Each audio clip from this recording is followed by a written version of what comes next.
વડોદરાના ભાયલીની ઘટના મુદ્દે પોલીસ વડાની પ્રતિક્રિયા સામે આવી છે। ભાયલીમાં અર્બન 7 ટાવરમાં અરબી ઝંડા લગાવવામાં આવ્યા હતા। સ્થાનિકોએ પોલીસને જાણ કરતા પોલીસ પહોંચી હતી। તે કોઈ દેશની નહીં પણ ધર્મનો ઝંડો હતો।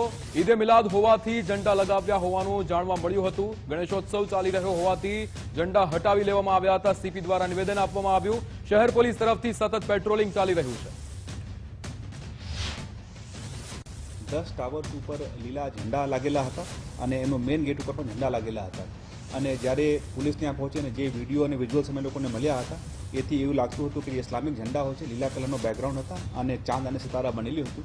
એ કોઈ બીજું કંઈ એન્ટી નેશનલ કે અરબિક ઝંડા નહીં હતા, પણ ઇસ્લામિક ઝંડા હતા।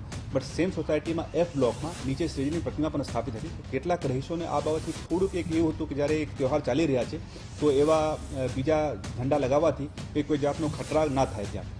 તો સ્થાનિક રહીશો પોલીસને જાણ કરી હતી, પોલીસ ત્યાં પહોંચી પણ હતી અને સમજાવટ કરીને લોકોને એવી રીતે સમજાવટ કરવામાં આવ્યા હતા કે જ્યાં સુધી શ્રીજીનો પ્રતિમા છે ત્યાં સુધી એ ઝંડા ઉતારી લેવામાં આવે અને જ્યારે વિસર્જન થઈ જાય પછી આ ઝંડા ઈદે મિલાદ જ્યારે આવે ત્યારે લગાવવામાં આવે।